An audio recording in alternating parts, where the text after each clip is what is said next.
Good afternoon, everyone. Welcome to today's webinar, which is about ending sexual harassment at work. I'm Anna from the TEC. I'm going to be joined by two guests today. One of them will be here with us shortly. But first up, we've got Deeba. I'll get her to introduce herself in a second, but just a little bit of housekeeping before we get going. We do have live captions on today's webinar. You can view those by clicking the green button underneath the video that says Open Live Transcript. That will open the live captions in a new window. Great to see so many of you already introducing yourselves in the chat panel on the right hand side. We always like to hear who you are, where you're from, what your union is, and please use that to exchange any tips or advice you've got with each other based on your experiences. We are recording today's webinar like we do every week, and we will be sending out a recording to anyone who's registered, along with any resources that we think might be helpful for you. You can also ask a question of our speakers today. There's an ask a question button right at the bottom of the screen. Post your questions there. We'll try to get to as many of them as we can after presentations from Deeba and from Nikki when she joins us. But if we don't answer every question, please don't worry. We aren't ignoring you. We'll take those questions into consideration when we're writing advice for you workplace reps on this subject. So I'm going to hand over now to Deeba to get going. First off, Deeba, can you just introduce yourself and tell us a little bit about the organisation you're from, please? Yes, okay, thanks. So my name's Deeba. I am an employment solicitor. I work for a charity called Rights of Women, and Rights of Women give free legal advice to women. I was brought in 2019 after the height of the Me Too movement and the Time's Up movement to deliver a special service for women who have been sexually harassed in the workplace. We are the only service of its kind. We service any and all women in England and Wales who have been sexually harassed in the workplace, and we are a frontline service. And we've been working closely with the trade union movement. We are part of the This Is Not Working Alliance with other women's organisations and trade unions. And really what we've seen, the calls that we've received over the last year and a half are striking and worrying. Just the sheer scale of the women experience sexual harassment in the workplace is shocking, but also the broad cross sections of industries, professions and sectors that we are dealing with. It really is any and all industries, and we've seen particularly over the pandemic how essential workers, I'm thinking NHS staff, carers, retail workers, supermarket workers, things like that, continue to be harassed in the workplace and are facing a whole set of barriers and challenges in the face of COVID as well. So it's not just me who delivers that service. I have a staff member as well, and we have volunteers, and they are all employment lawyers. And our service is all about women, so services for women by women. So when women call us, they get through to an expert who is trained in sexual harassment and understands the law, and it's completely anonymous and non-judgmental. And it's a non-judgmental space, and we would first of all welcome trade unions to call reps to call us. I'll share the details at the end, but if you need support and you are supporting somebody who is experiencing harassment in the workplace, I encourage you to use that service. So can I just ask you, I'm not familiar with every single trade union, so forgive me, but it would be really helpful if you could just put in the chat boxes what industries and professions you work in and whether you've ever supported somebody who's been sexually harassed or not. It's kind of give me an idea of where to pitch this at. Okay. While everyone's doing that, it's obviously great advice from Deeba saying you can contact her and her organisation if you are supporting a member who has been sexually harassed. And remember, you do always have the option of contacting your union for help and advice in this area as well. So yeah, great to see the chat going crazy with everyone posting their sectors and their unions. So hopefully this is going to be helpful for you, Deeba. Yeah, absolutely. It's going really fast now. Yeah, okay. No, this is amazing. Okay, yeah. Local government, we get so many calls from women in local government. I can't. Yeah, education, absolutely. Okay, yeah, theatre, film, yeah. Financial services, oh my God, yes. Okay.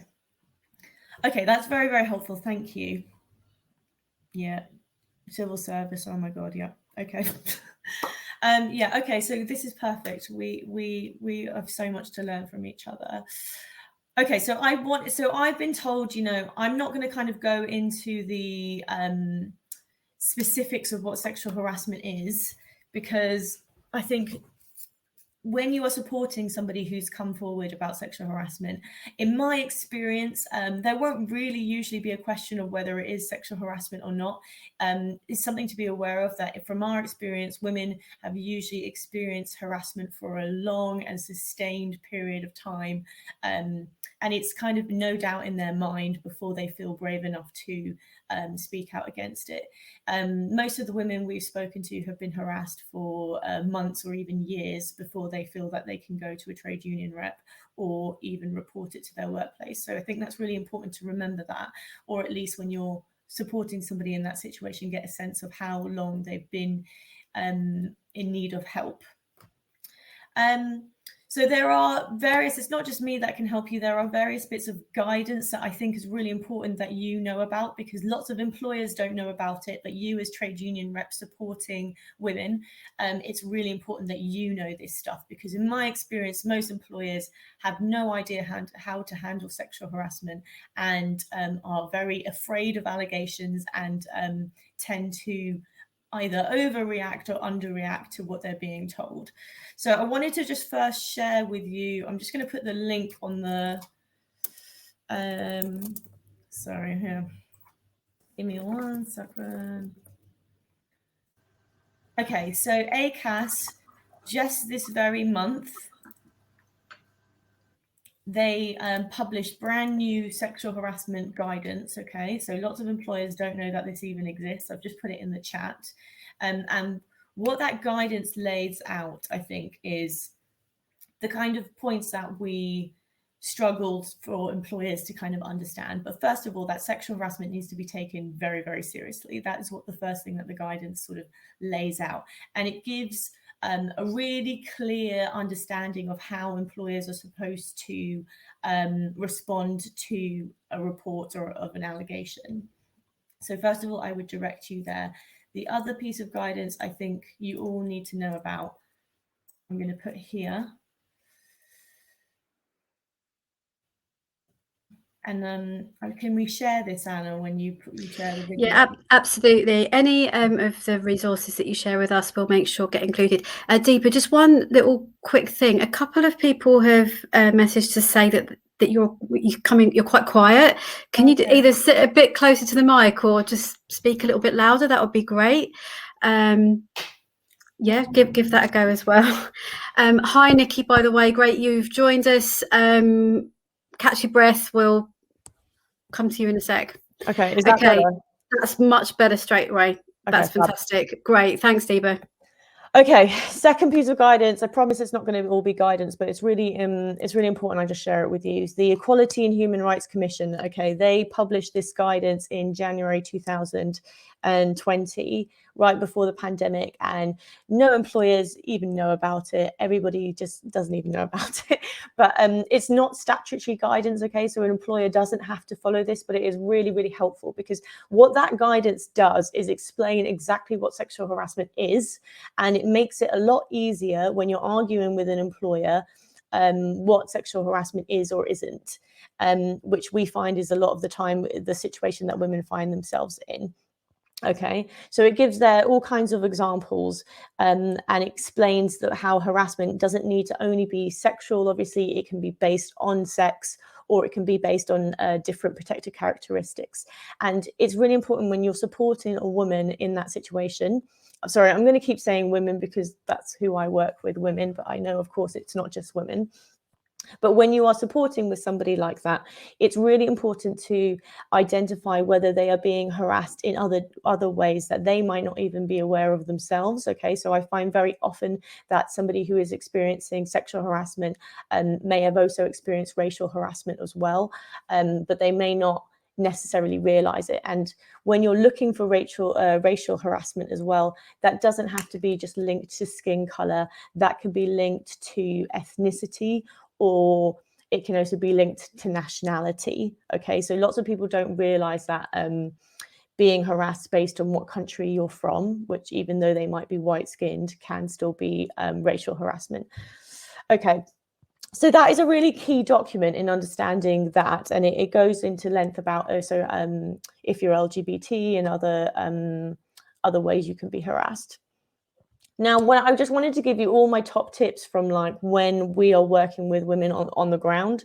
So what we find is the reporting process for women is usually extremely fraught. Okay, so when a woman reports, what we find is an immediate kind of hostility and suspicion that is aimed towards her, and it can be very, very daunting. Okay, so what you need to be looking out for in the way that an employer responds to a report of sexual harassment is whether they are responding in a kind of what we would call victim blaming way, which I think is extremely, extremely common.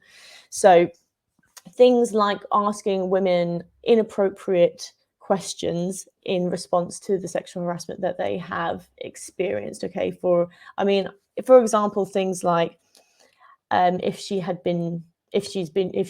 much alcohol she had to drink, what was she wearing at the time, what is her relationship with like other men in the organization, if she's had sexual relationships with other men in the organization.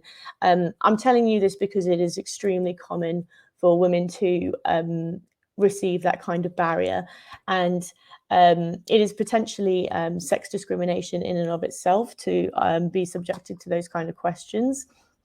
And it could be seen as an act of victimization. Okay, so an act of victimization is when a woman suffers a detriment because she has made a sexual harassment report. And I wanted to just make you aware that, you know, a lot of the way that employers handle sexual harassment is very much rooted in what we would call sexual violence myths. Okay, so myths about sexual violence include, or specifically about harassment, include things like it's just a joke, and if the perpetrator didn't mean to offend that person, then it's not harassment. Okay, I can confirm to you that is absolutely not a defense for sexual harassment in the workplace.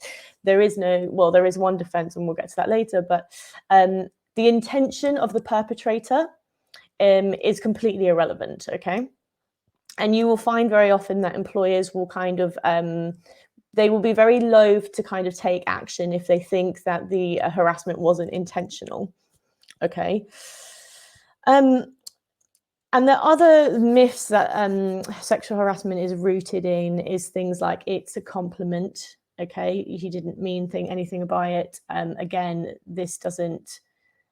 Yeah, absolutely right. If the recipient is offended, they're offended. Exactly. So sexual harassment is a subjective experience. Okay, the way that the woman feels is what is important, and there is no point kind of trying to assess how or why these comments or whatever the sexual behavior was happened. If a woman was offended, then yes, it's a harassment. And it's also really important to remember that women's levels of being offended does vary woman to woman. And to be honest, a lot of the women we have spoken to, some of them have experienced sexual violence in their past before. So that may very well make them more sensitive to unwanted sexual behavior. And while they shouldn't have to disclose that to an employer, it is an important point to remember that every person is different. Inappropriate questions when women report are a serious issue, okay? It can cause a lot of damage to the person in terms of their mental health and their well-being if they are kind of treated with this kind of hostility and this suspicion. So if, the quicker you can intervene in a situation and be there for not just for the grievance processes and for the disciplinary processes, but women really need support when they first make that disclosure, because it's an extremely daunting thing to have to do. So if you can sort of be there at that initial point and sort of be a buffer between somebody making that disclosure and making sure they are, it's being handled seriously and they're not being sort of victim blamed when it happens, that's really useful. Now, another thing about reporting is that in my experience, women will not necessarily want to go for the formal grievance straight away, okay? Because obviously women will not want to, sorry, I'm just looking at the comments and I shouldn't look at them because they're distracting me. So I will just talk to you two instead. So when women come forward, they don't necessarily want to make a formal grievance, okay?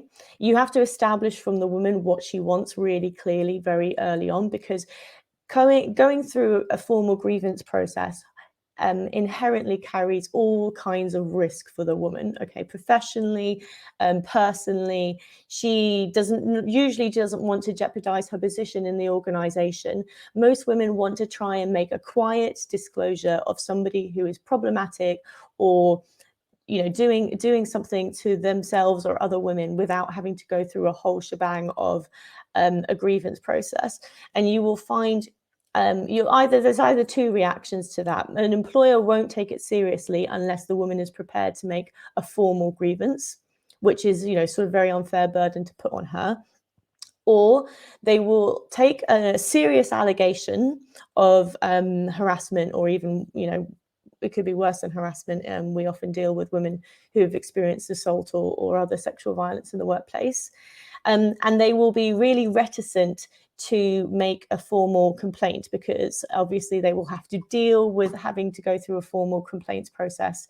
And many employers don't want to have to do that. So I think when you are presented with a situation like that, it's really important to kind of establish what the woman wants to do and to be very honest with her and realistic with her about what she can hope to gain from reporting in the first place. Because I think a lot of what we focus on is forcing women to complain and report sexual harassment in the workplace, when we have to be honest. In my experience, those women who do decide to report are running a huge risk that their grievance will not be resolved, but that they will ultimately be exited from the organization, because that is, in our experience, how most employers want to handle sexual harassment. Okay, it's not very likely, in my experience, that their grievance is going to be upheld, and let alone the perpetrator is going to be subjected to any kind of disciplinary process or anything like that. Okay, so I'm just flagging that to you because it can kind of either go, it can go kind of two ways. And we personally don't think it's right to force women into a reporting process if she doesn't want to go through it. Equally, we find that employers who don't want to do a formal grievance, what they can do sometimes is, when they hear a report of sexual harassment, they will often, instead of opening up a grievance process and dealing with that woman one-on-one and giving her control over that process and giving her communication and understanding of how that process is being run, what an employer will very often do is decide to just go straight for a disciplinary, where they might confront the perpetrator with the allegations and decide to take action, which could be, I don't know, a warning. It's usually just a slap on the wrist kind of thing. And this is very, very disempowering for the woman, okay? Especially if a formal grievance process hasn't been opened up. What we find very often happens is a disciplinary, it happens, and that woman has no stake in that disciplinary. And often employers will use GDPR rules and data protection to not even tell them the outcome of that disciplinary process. And so you've really got to protect women from that kind of thing, because it doesn't help other women if they want to come forward about him either. It doesn't help if that woman leaves the organization and they've just dealt with the perpetrator in a kind of private disciplinary way. It's much more important to kind of open up a discussion about the wider culture and make sure that woman gets an outcome and a proper procedure if possible. I've already mentioned this, but yes, it's a very common thing we see that employers will not want to hand over information to the woman because of GDPR or data protection rules, okay? This is especially the case. Many women tell us that their perpetrator is a problematic person who has either had complaints made about them before or has a history of problematic behavior, including bullying, harassment. It might not just be sexual harassment. Lots of sexual harassers are also bullies, or the bullying behavior is recognized, and the sexual harassment behavior isn't recognized. Yeah. Okay, next thing I want to talk about is evidence, okay? So we speak to women all the time who'd say, I want to make a complaint or I want to do something about this, but I don't have any evidence, because we know a lot of harassment happens behind closed doors. You know, harassers are not necessarily doing this in front of other people. Sometimes they are, don't get me wrong, but if it can be it can be very disempowering for the woman if she feels like she doesn't have hard evidence. It's really important when you are supporting a woman to help her to get the best evidence she can. Okay, so you are looking ideally for contemporaneous evidence that happened during the time of the harassment. Okay, so things like women often tell their friends about what's happened to them. They might tell their partners or their parents, things like that. All of that can be used as evidence, as long, you know, the best evidence you can get is something showing that she told somebody else about what happened to her during the same period of time. Okay.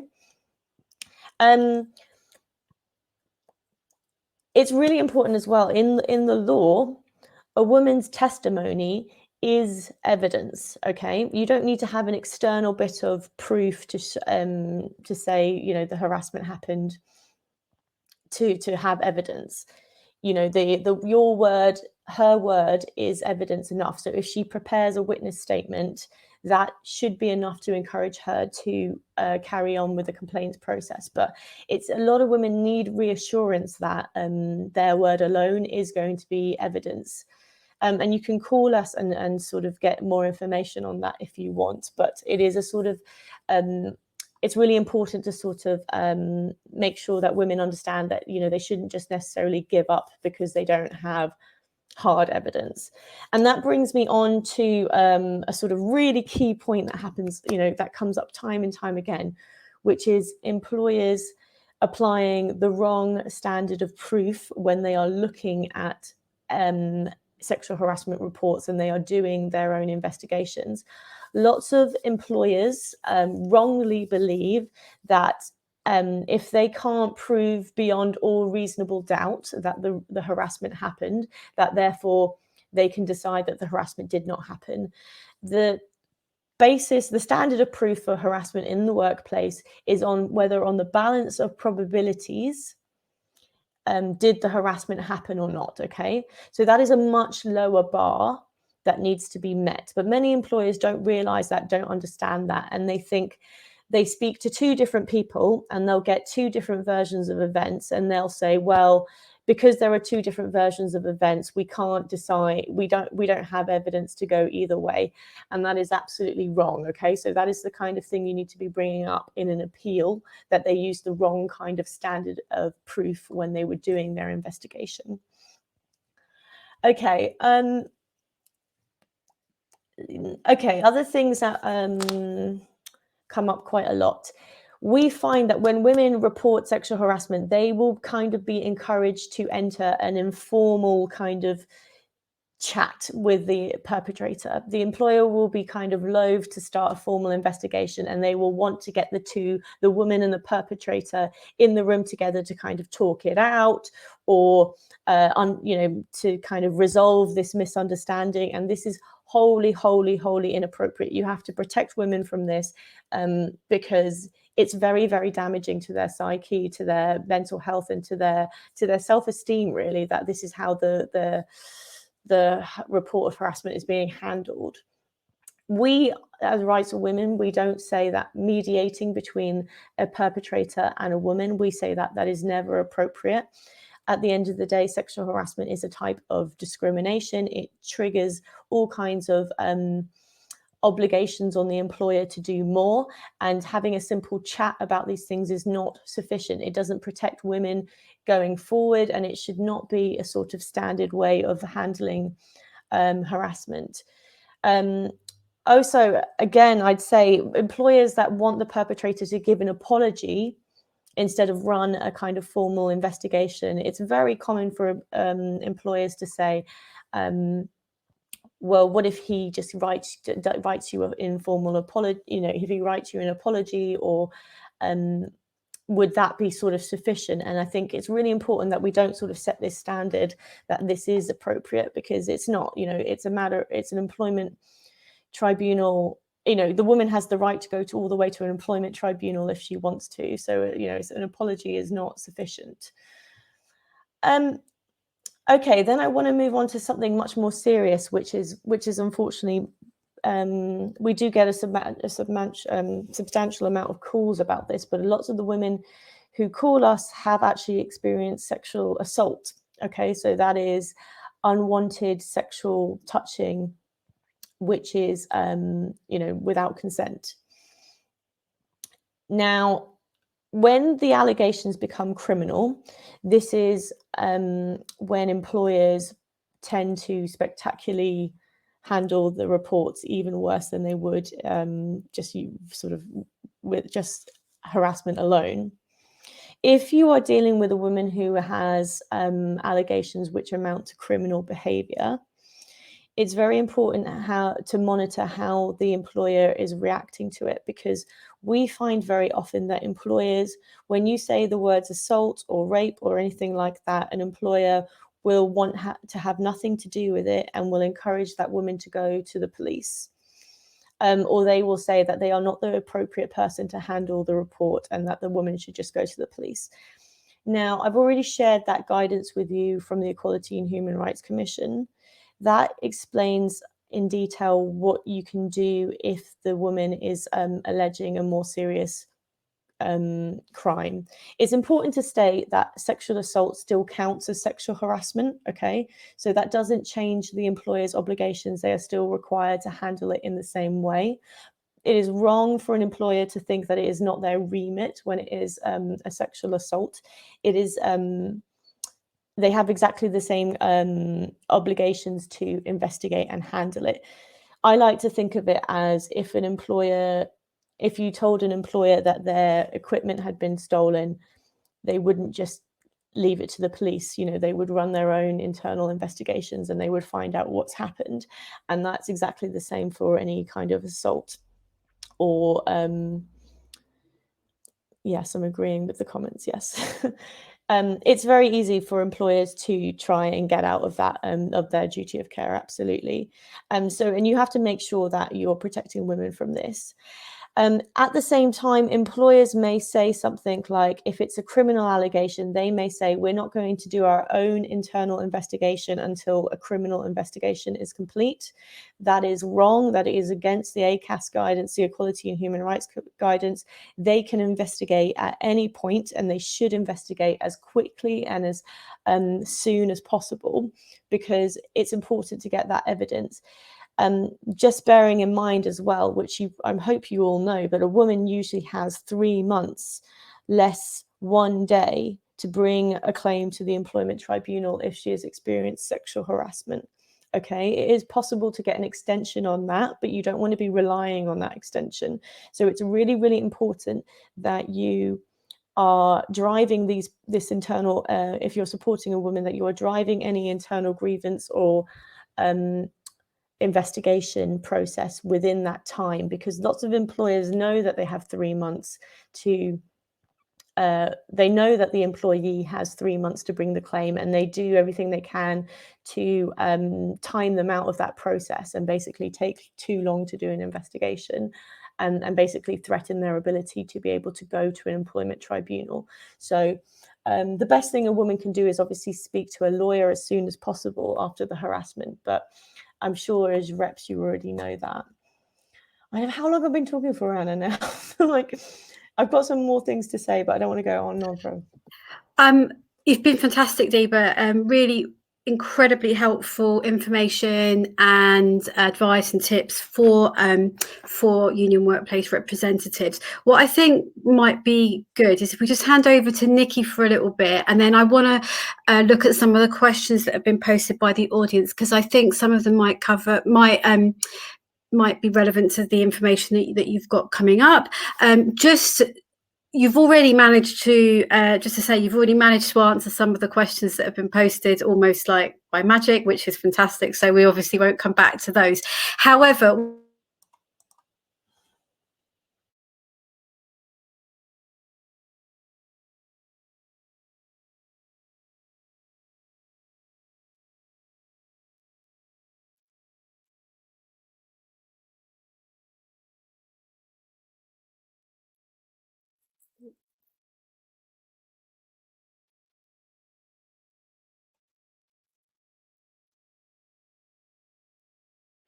no one could hear me. Thanks, audience.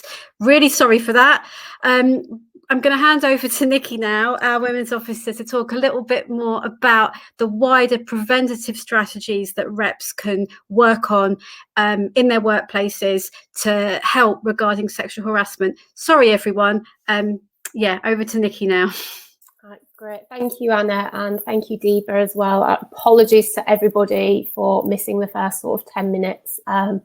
Rushing about between meetings and they overrun, so I'm really sorry about that. But what I've heard so far, Deeba, thank you so much for all that information. I know our reps will find that really, really useful and really helpful in tackling this, absolute priority for everybody, and particularly for the trade union movement.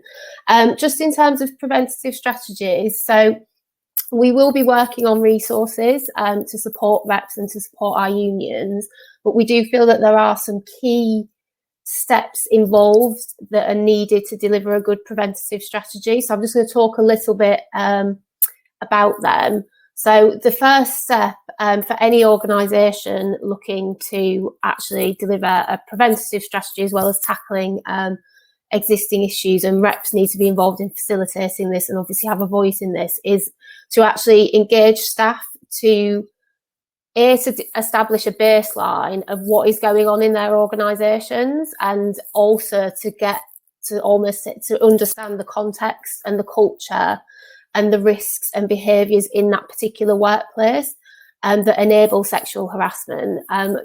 We know that sexual harassment does not happen in a vacuum. It is part of a wider culture of everyday sexism, of violence, of misogyny. So we know that organisations need to be really honest about that, and they need to know what is going on in their organisation and what the culture is and what behaviours are, whether they're really overt or whether they're really subtle. I know a lot of people in the chat have mentioned that, it's not always there's often really subtle things that happen, but they all impact on that culture that allows sexual harassment to thrive.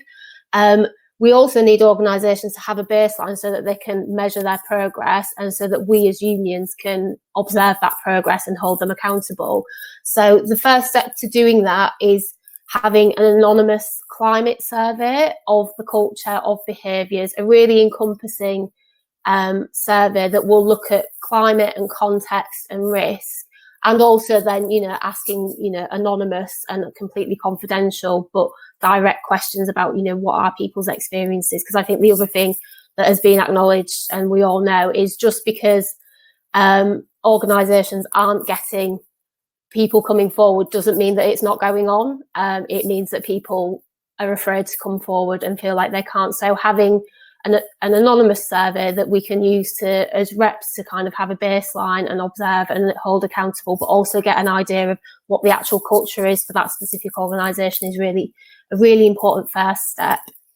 To support that, there also needs to be like an actual risk assessment of what are the risks in that organisation and in that particular workplace. So obviously, if you've got an organisation that has multiple sites that may vary, and also in those individual sites, because again, we know that different workplaces there'll be lots of common challenges, but there'll be specific ones. So example, if you're in a workplace where there's lots of alcohol, working in the hospitality sector, if you're in a situation where there's a lot of lone working, people may be isolated, that might increase the risk. We also have, I think one of the questions that might be coming up, about, what is the impact of home working and how does that impact on sexual harassment, and how does that change how we approach it in different scenarios, because people will have different ways of working. So the risk assessment side is, again, to kind of help support assessing the culture and the behaviours, but also to identify the very specific risks to that workplace and in that organisation for employees, and what they might be exposed to in terms of sexual harassment. And also, obviously, to mention for people who are susceptible to third-party harassment, and that's obviously a really important thing to remember. A lot of people are in insecure contracts, freelance contracts, and that can have a real impact as well on preventing people from being able to have an avenue to come to their employer, to come to a union rep about what's going on and what their experience is. Once you have those two kind of really grounded sort of exercises that have been completed, and you've got the information from that can then help feed into creating a really strong and robust sexual harassment policy. Again, we will look to kind of develop, I know affiliates have posted in the chat their policies and the work that they've got. We will also look to kind of develop some advice and guidance on that. And I think the really important point for reps to take away from any sort of model policy and any kind of negotiation in that area is it's not for employers to pick and choose which bits they want to put in their policy. It's got to be everything. But the point of doing the survey and the risk assessment is so that they can tailor that policy to address specific risks, as well as making sure that they are covering their legal duty, their statutory duty, and also the workplaces we want to see for everybody. So it's not a pick and choose. This is the absolute essential, but we understand that language and certain examples may need to be sort of tailored more to a specific sector or organisation. And again, reps have a really vital role in making sure that that is all covered, and that employers don't kind of, just take bits from here and there and whatever seems like the easiest low-hanging fruit for them to sort of capture, to sort of see that make themselves feel that they're doing something. It needs to cover everything. And then obviously the next step of that is, once you've got all these tools and once they've been implemented, employers need to be monitoring and tracking progress. And it's a constant conversation and it's a constant progress. It's not we did it once, done. It's right, so we've done this survey. Where are we in a few months' time? Where are we in a few months after that? Do we need to reassess risks based on changing circumstances in the workplace? Do we need to change? Do we need to redo that?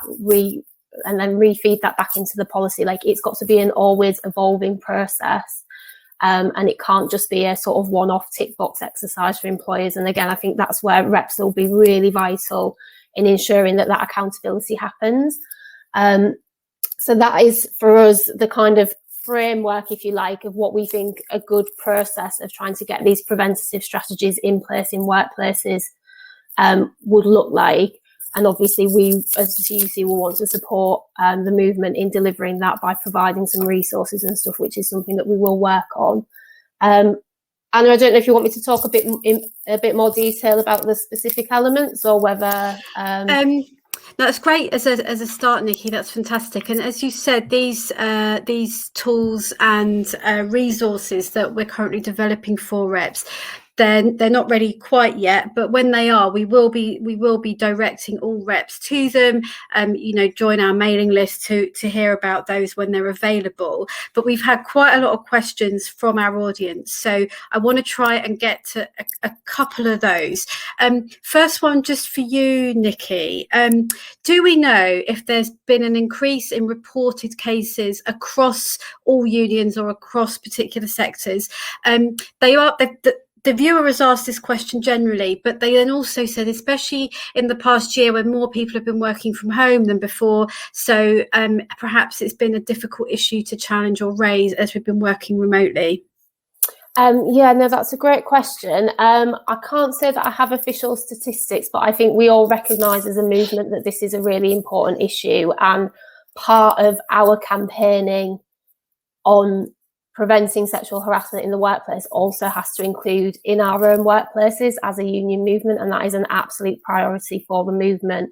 It's something that was addressed at Women's Conference. We do have internal processes going on with that. I think, as I sort of mentioned, and as the question mentioned, I think what we have seen is a lot of affiliates feeding back that working from home has really had an impact on people, and it has really changed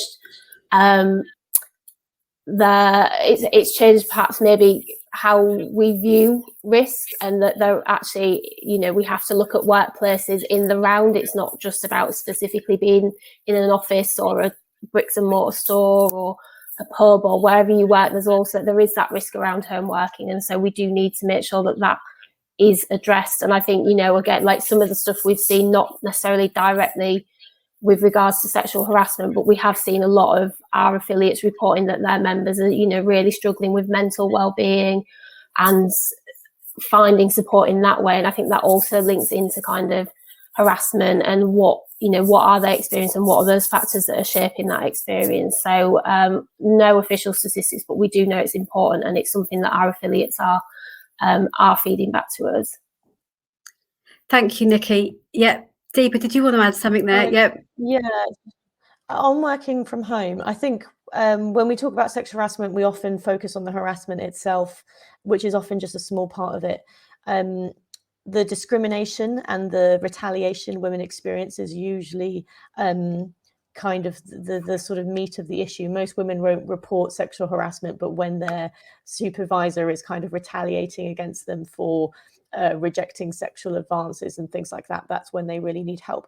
And I think retaliation has been easier to do working from home. Okay, so things like excluding people from workplaces, from projects, from things that they're working on, demoting them, ostracizing them from the rest of the organization.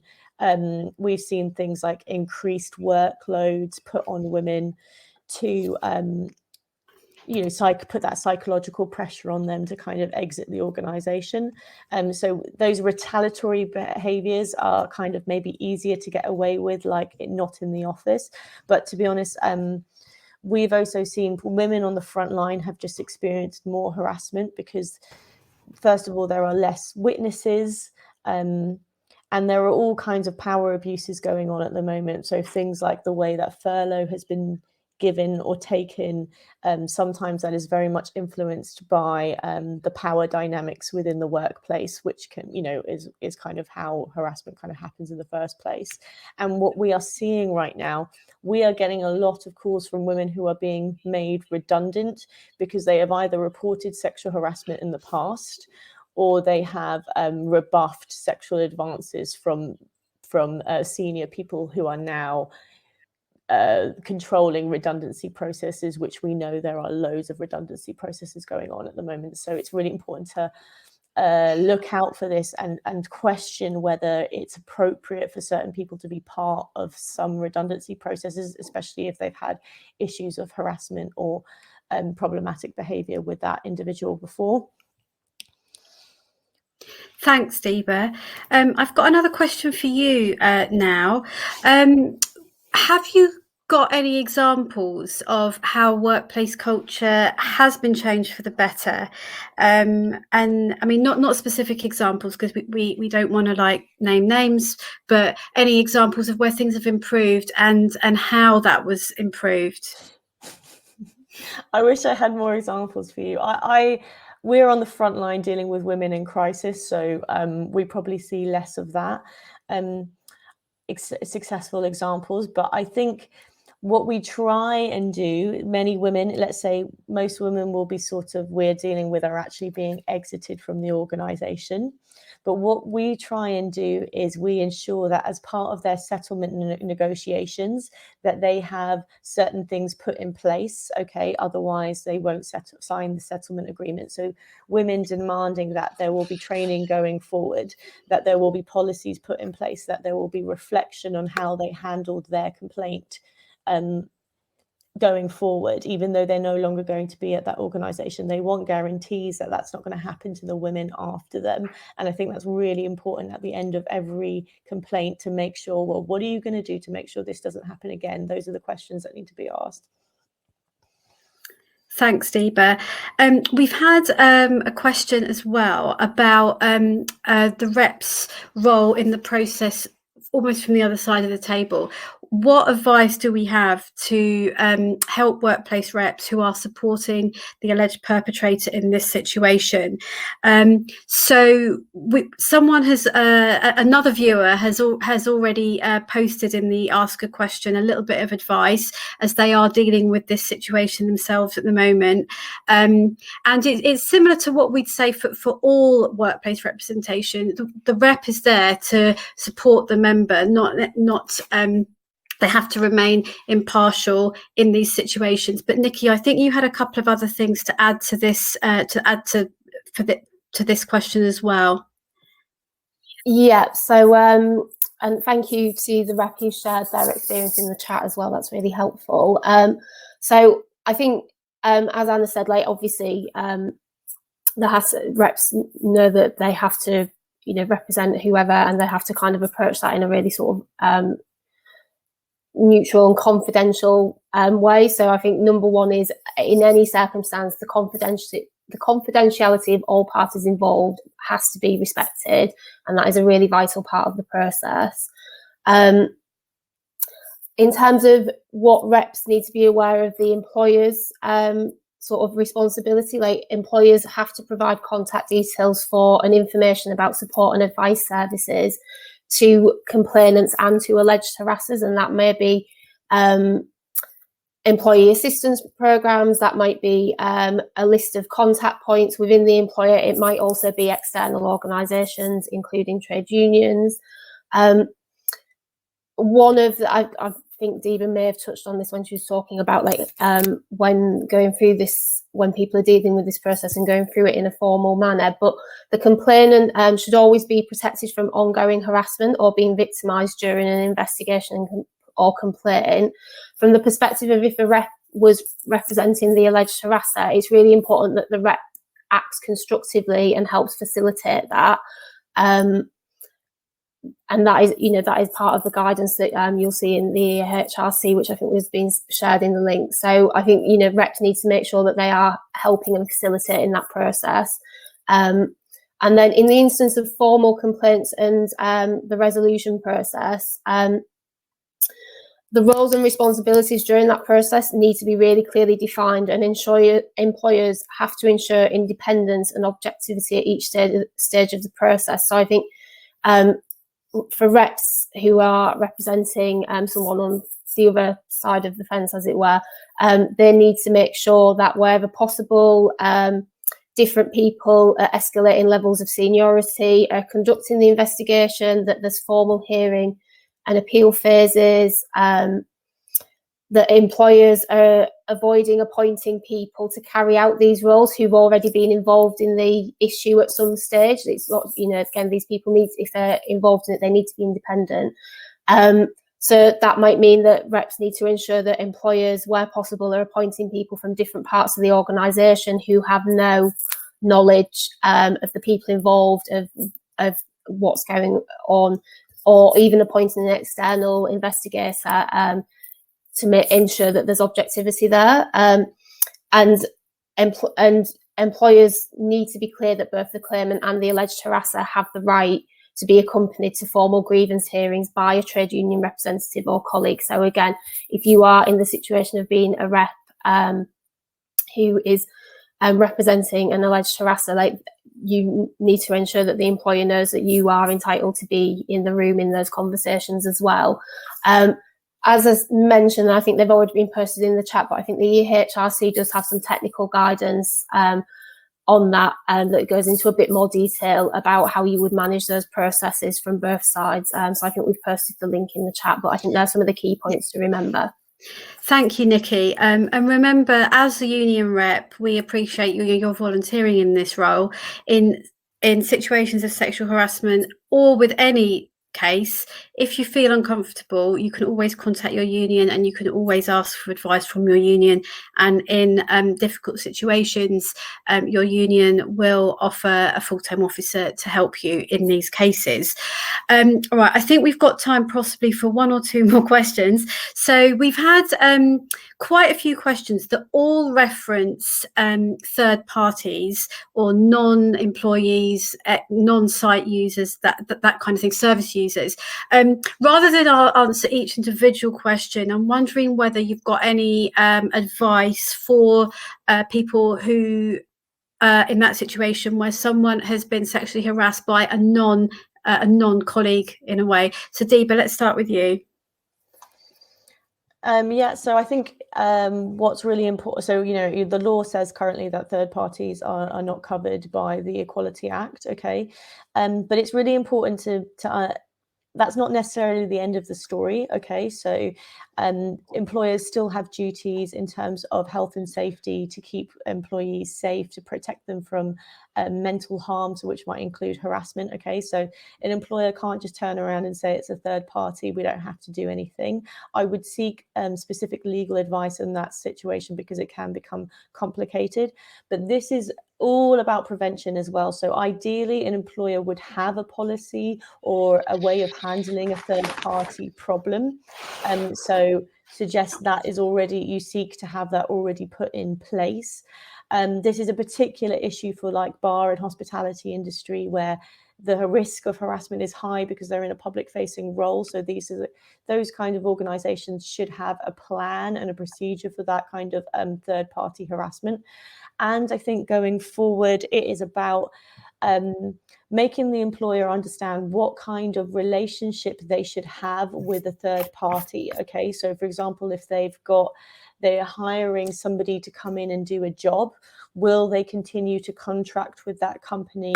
And if they do, and there's been harassment, deciding who will have responsibility for the harassment, and if this person is found to be a problem, making that clear that those kind of contracts and those kind of agreements will not be renewed unless those organizations fix up when it comes to harassment.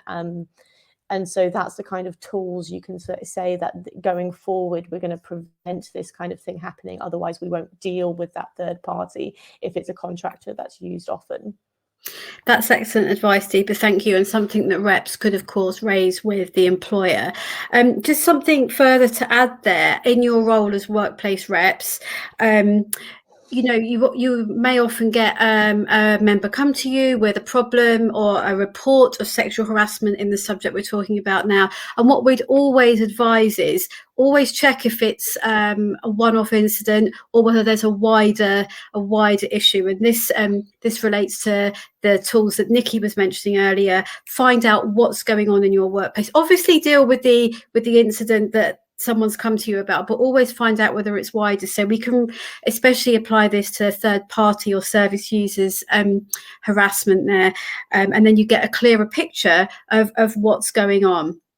I realise we're coming rapidly up to our 1 hour, but let me just see if we've got time for one more question there. 1 second. I think we've covered quite a few of them.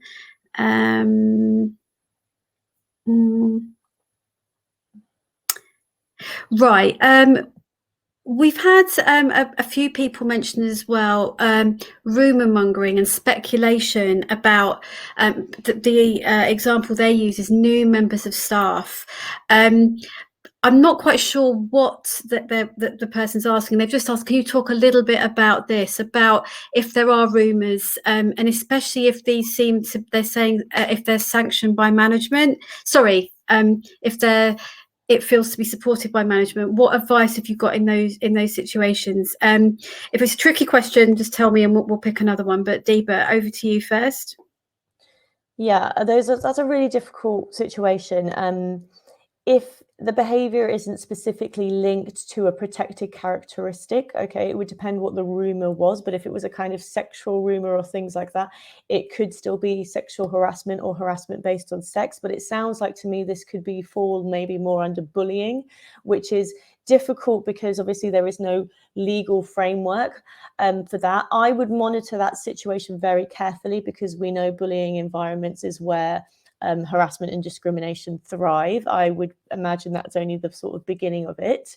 But that there is ACAS guidance on bullying as well. It's quite old, but you could raise that as saying this is bullying and it shouldn't be happening, and you sort of point to sort of wider cultural problems that need to be fixed. But that stuff absolutely needs to be nipped in the bud. That's the kind of stuff you need to go for straight away. That needs to be clamped down on. So it needs to be called out. I would say, treat it as seriously.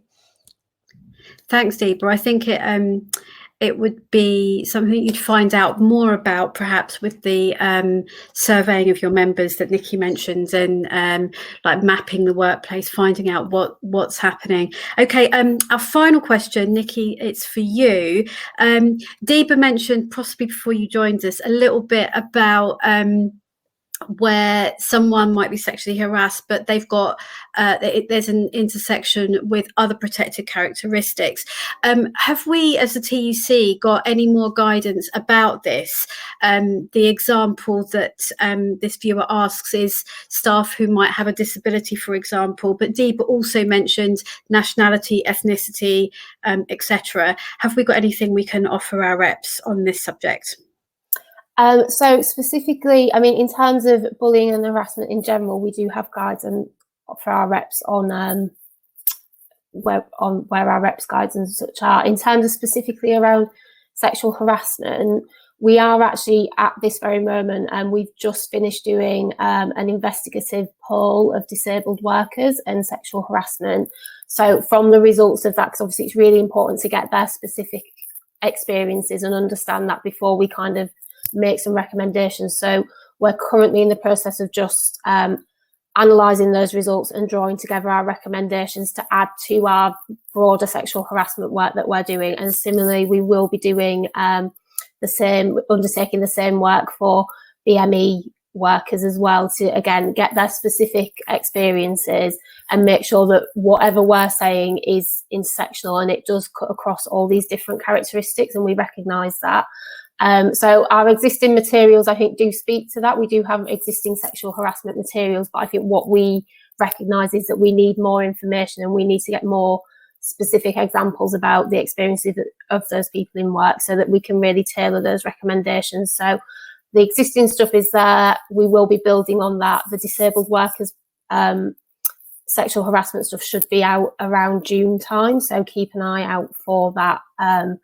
And the BME stuff will be shortly to follow after that. Thanks, Nikki. Yeah, so watch this space, because we will promote any tools that are available for reps or reports. Please join our mailing list. If you're not already on our mailing list, and when you receive the recording to today's webinar, we'll make sure there's an opportunity for you to sign up so that you hear about these resources as and when we publish them. Okay, we've been on air for almost an hour, and we've had some fantastic information and advice from both Deeba and from Nikki. Thank you so much, both of you, for joining us. We've learnt loads, and we really appreciate it. We're having a little break from webinars going forward. However, if there is a subject that you are really interested in and want us to do a webinar about in the coming weeks and months, we're always happy to take suggestions. So please do email us on tuceducation@tuc.org.uk. I'll put that email address in the chat in a second, and we will. I can't promise we'll do them all, but we will take suggestions into consideration and take that forward. So thank you everyone for joining us, and we'll see you all again soon. Bye-bye for now.